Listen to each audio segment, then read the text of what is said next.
What's up guys, and welcome back to TechPlant. Today we got a quick unboxing on a new light that Mars Hydro has sent me, so let's take a look. As usual, it has a user guide, it comes with some hanging hardware, which seems to be becoming the new norm, which I really like, and then it has a power cord that is permanently fixed to the light. I'm happy to see that sending this adjustable hanging hardware is the new norm because it is really nice and I have to go and order that separately. When I first opened this light and looked through the manual, I was actually pretty confused because I kind of expected to see like the LED drivers on the top of my light like it shows in the illustrations, but mine is the lowest wattage one that they sell, so it's actually kind of contained within the light itself. So don't have any fears or worries if you see it's missing. The back of the light is actually pretty simple. There's some spots to hang the hardware from. The power cord is pre-fixed to this device, so you cannot detach it.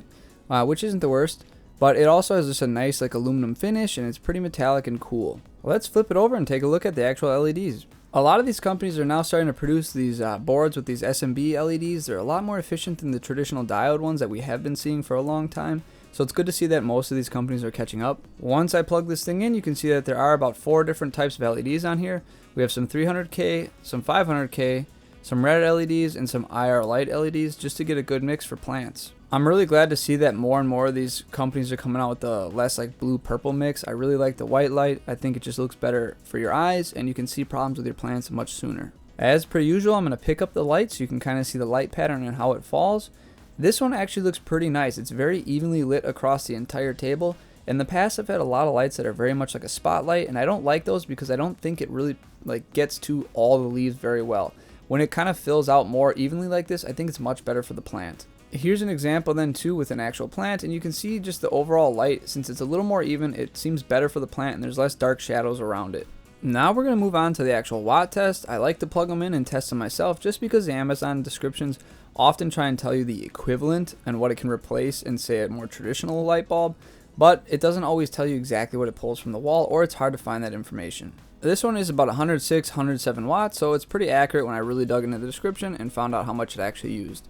As usual, I like to compare it to some other light that I have just to give you an idea of what kind of differences you can expect. That way, if you want to judge whether you only need a 50 watt light or a 100 watt light, you can kind of see from this video, and I'll show you how different the output really is. And as you saw, the Sansi light is only 46 watts, so it's quite a bit less than half actually, so let's just compare the outputs and see where we're at. With the Sansi light, you can kind of see what I'm talking about, how they can be kind of spotlighty. Just because the light is kind of small in profile, it kind of causes it to do that. But overall, I still do love the Sansi lights. But when you look at it compared to the Mars Hydro, you can see that the overall size and just the output from this light is much more. And it should be. It's almost 50 to 60 watts higher.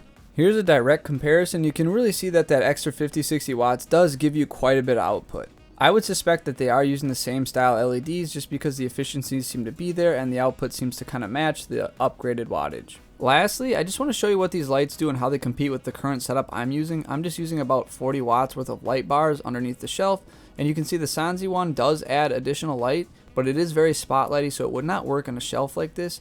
And then you can see the Mars Hydro, it really blows away what I currently have, but again, I don't think you need this for houseplants.